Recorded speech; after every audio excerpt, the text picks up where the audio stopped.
మన దగ్గర ప్లాట్ కొన్న వాళ్ళందరూ మన కాటేజెస్ లో సకుటుంబంగా బస్ చేయవచ్చు. తెలుసు కదా, మన దగ్గర మద్యపానం ధూమపానం నిషేధం. డబుల్ బెనిఫిట్ ఆఫర్ తో సిర్లసీమ 2. అందరికీ నమస్కారం.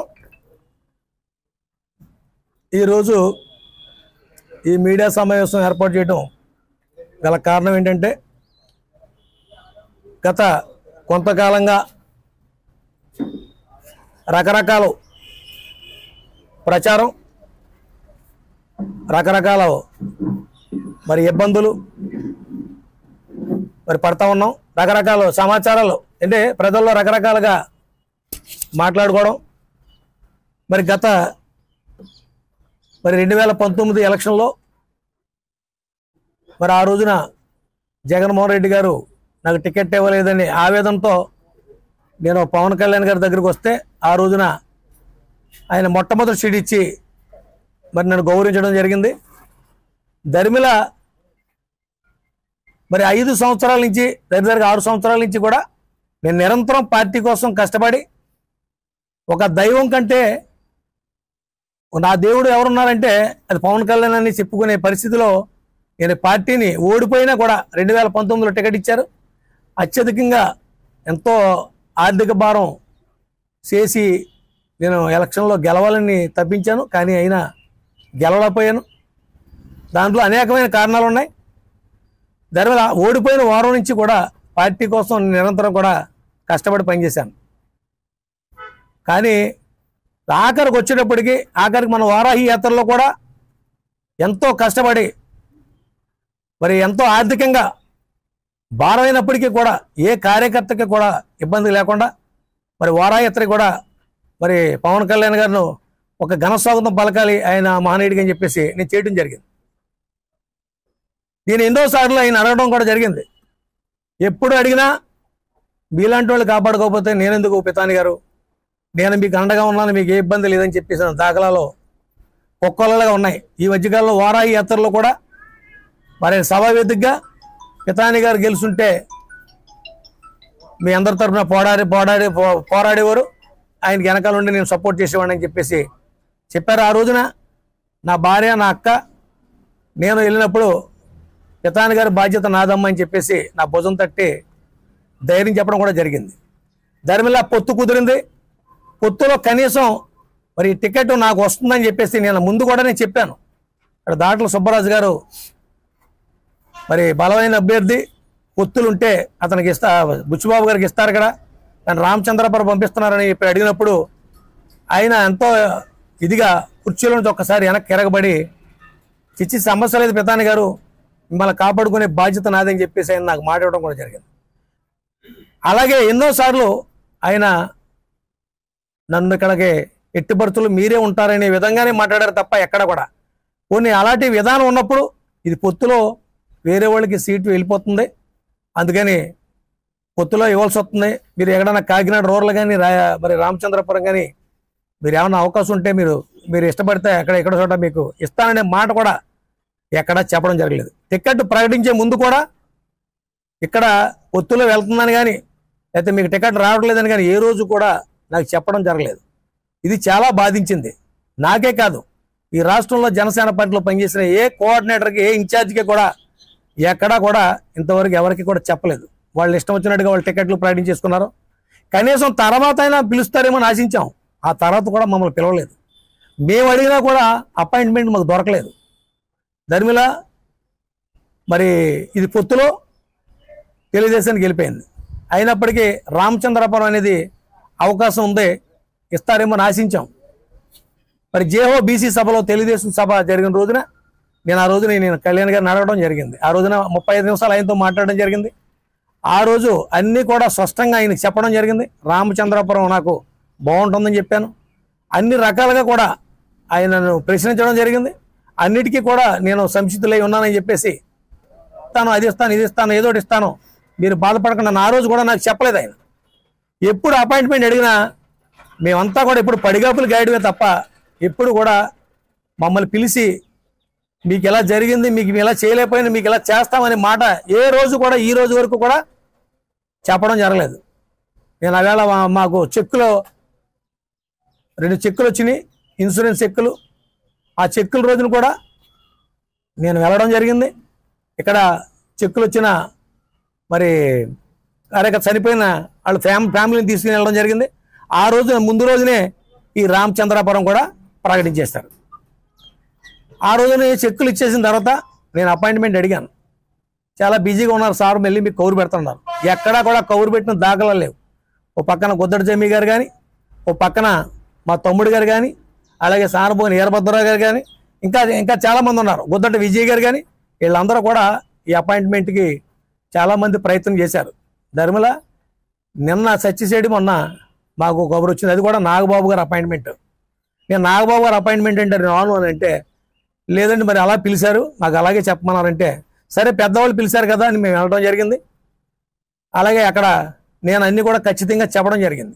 ఇలా ఒక మా సామాజిక వర్గం, నా సెట్టిపల్లి సామాజిక వర్గానికి తప్ప అన్ని సామాజిక వర్గాలకు కూడా జనసేన పార్టీలో టికెట్ ఇచ్చారు. నిన్న తెలుగుదేశం నుంచి జాయిన్ అయిన వాళ్ళకి ఇలా వైఎస్ఆర్ పార్టీ కండువేసి, జనసేన పార్టీ కండువేసి వాళ్ళు టికెట్లు ఇచ్చారు. ఇవాళ యాదవులకు ఇచ్చారు, మత్స్యకారులకు ఇచ్చారు, అతి తక్కువ సంఖ్య ఉన్న క్షత్రియులు కూడా ఇచ్చారు టికెట్. ఆఖరికి ఎస్టీలకు ఇచ్చారు, ఎస్సీలకు ఇచ్చారు. ఈ కోనసీమ జిల్లాలో 2 సీట్లు ఎస్సీలకు ఇచ్చారు.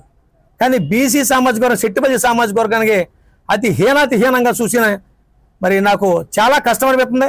2019లో జాయిన్ అయిన తర్వాత సోషల్ ఇంజనీరింగ్ అని ఎంతో గొప్పగా మరి చెప్పిన మరి మన పవన్ కళ్యాణ్ గారు, ఆ రోజున మళ్ళీ మేమందరం కూడా మరి సత్యనారాయణ టెంట్ హౌస్లో సోషల్ ఇంజనీరింగ్ పెట్టాం. మరి ఈవేళ కాపులు సెట్టిపల్లిలు కలవాలని ఒక సదుద్దేశంతో వీళ్ళిద్దరినీ కలపాలని ఇచ్చిన ఆ సీటు పొత్తు ధర్మం వచ్చేటప్పటికి ఇక్కడ కాకపోతే ఇంకో చోట ఎక్కడో చోట సీట్ ఇవ్వాల్సిన ధర్మం ఉందా లేదా? ఇవాళ ఇవ్వలేదు అని అంటే ఒక్క నా సెట్టిపల్లి సామాజిక వర్గానికే ఇవాళ సీటు ఎక్కడ ఇవ్వలేదు. ఇది ఒక రాజకీయ పార్టీగా ఇది చాలా ప్రమాదకరం. ఎందుకంటే 2 తెలుగుదేశానికి ఇచ్చారు నా సామాజిక వర్గానికి, 2 కూడా ఒకటేమో మరి ఆచంట ఇచ్చారు, ఒకటి రామచంద్రపురం ఇచ్చారు. ఇక్కడ ఎస్సీలకు 2 సీట్లు ఇచ్చారు, ఒకటి గిడ్డి సత్యనారాయణకి, ఒకటేమో దేవవరప్రసాద్కి. మరి ఈ 2 ఎస్సీ సీట్లకు ఇచ్చుకుంటే ఒక బీసీ ఎస్సీకి ఇచ్చుకుంటే మరి ఎలా ఉంటుంది?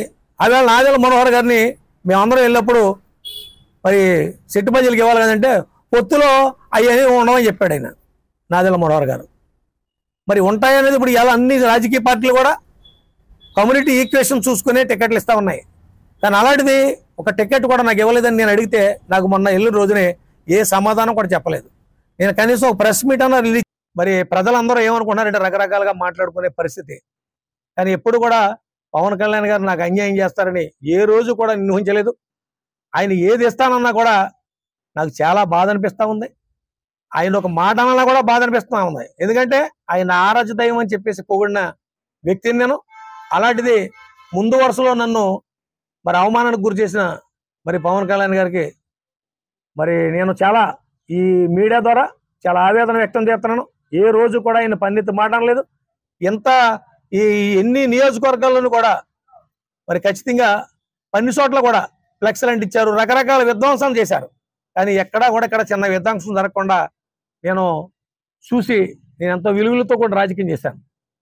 మేము ఎంపర్లాడినా కూడా కనీసం అపాయింట్మెంట్ ఇవ్వకుండా, కనీసం మీకు ఇది ఉంది, మేము నాకే కాదు ఈ రాష్ట్రంలో జనసేన పార్టీలో పనిచేసిన ఇన్ఛార్జీలు ఎవరికి కూడా ఏ విధమైన న్యాయం జరగలేదు, ఎవరికి కూడా చెప్పి ప్రకటించలేదు, ఏ విషయంలో కూడా మమ్మల్ని సంప్రదించి చేయలేదు. ఇది చాలా మనోవేదన. ముఖ్యంగా సెట్టిపల్లి సామాజిక వర్గం అయిన నేను మొట్టమొదటి ఇచ్చి గౌరవించారని ఎంతో గొప్పగా చెప్పుకున్నాను. ఈరోజు అంత సిగ్గుపడుతున్నాను, అంత బాధపడుతున్నాను. నేను ఈ ఆవేదనని మీ మీడియా ద్వారా తెలియపరుస్తూ, పాలు పొంగులో పొంగే పార్టీని ఇవాళ సర్వనాశనం చేసుకున్నారు. ఈ పార్టీకి మనుగడ ఉంటుందో లేదో నాకు తెలీదు. రేపు రాబోయే భవిష్యత్తులో ఈ పార్టీలో మరి ఏ రకమైన పరిస్థితులు ఉంటాయనేది కూడా మాకు ఒక రకమైన ఆవేదన ఉంది. దానికోసమే నా కార్యకర్తలు, నా ఊమలు, ముఖ్యంగా నా కమ్యూనిటీ లీడర్స్తో అందరితో కూడా మాట్లాడుకుని నేను రేపుగా నిల్లుండిగా ఒక సమావేశం ఏర్పాటు చేసి నేను తదుపరి నిర్ణయం తీసుకుంటానని చెప్పేసి మీ మీడియా పరంగా తెలుపుకుంటూ సెలవు తీసుకున్నాను. రేపు నా కార్యకర్తలతో మాట్లాడిన తర్వాత, వాళ్ళతో నేను మాట్లాడుకున్న తర్వాత, షేర్ చేసుకున్న తర్వాత అప్పుడు మీకు కరెక్ట్గా మీకు రేపు ఎల్లుండి ఏదో ఒక రోజున ఒక సమావేశం ఏర్పాటు చేసి ఆ సమావేశంలో నేను వెల్లడిస్తాను. ఖచ్చితంగా అన్నాను, నాకు ఎక్కడో చోట ఇస్తారని అనుకున్నాను. కనీసం రామచంద్రపురం అయిపోయింది రామచంద్రపురం ప్రకటన వస్తుందని నేను ఆశించాను. నా సామాజిక వర్గం ఆశించింది, ఇక్కడ ఉన్న కాపు సోదరులు ఆశించారు, నా తోటి ఉన్న ఎస్సీ సోదరులు ఆశించారు. అందరం కూడా మీ అందరూ కూడా అనుకున్నారు లేదా రామచంద్రపురం వస్తుందని? మీ మీడియా సోదరులు కూడా నేను అడుగుతా ఉన్నాను, తప్పకుండా వస్తుందని అనడం లేదా? రామచంద్రపురం ఇస్తారని అనుకున్నారో లేదు మీరు చెప్పండి. అడిగారు అనుకున్నారో లేదో చెప్పండి, నాకు రాలేదు కదా. అంటే మీరు అడిగారు కనుక దానికి నేను సమాధానం చెప్తున్నాను. దానికి మీరు అనుకున్నారో లేదనే మాట మీరు కూడా సమాధానం చెప్పండి. అందుకని నేను ఒక్కడగా నేనేమి నిర్ణయం తీసుకోవడం కావదు కనుక ఖచ్చితంగా మా పార్టీ శ్రేణులు అందరితో కూడా కలుసుకొని నాకు కూడా ఎక్కడ ఏది మంచి అనుకుంటే అది నేను నిర్ణయించుకోవడం, నా కుటుంబ సభ్యులు కానీ నేను కూడా నా ఫ్యామిలీని కూడా ఇప్పటిదాకా వాళ్ళ మాట ఎక్కడ కూడా వినలేదు. నేను వినకుండా ఇప్పటిదాకా చేసిన తప్పుకి ఇవాళ నేను పనిష్మెంట్ అనిపిస్తున్నాను. అలాగే ఇప్పుడు కూడా నా కమ్యూనిటీ, నాతో పాటు ఉన్న నా కమ్యూనిటీ సోదరులు కానీ, ఎస్సీ సోదరులు కానీ, అలాగే మరి మత్స్యకారు సోదరులు కానీ, అలాగే కాపు సోదరులు కానీ అందరూ ప్రతి ఒక్కరు కూడా నా వెనువెంట ఉన్న వాళ్ళందరూ కూడా నన్ను అర్థం చేసుకుంటారు. ఖచ్చితంగా రేపు మీటింగ్ పెట్టి ఖచ్చితంగా మీకు అందరికీ కూడా ఖచ్చితంగా నిర్ణయం చెప్తాం. ఆ రోజునే మీకు అన్ని కూడా మీకు క్లియర్గా అన్ని అర్థమయ్యేలా చెప్తాం. ఒకటండి, స్పష్టమైన హామీ అంటే జనసేన పార్టీలో ticket first seat Pithani Balakrishna garu seat లేకుండా ఉండదు, ఇక్కడ కాబట్టి ఇంకో చోటని ఇస్తారని అన్నారు.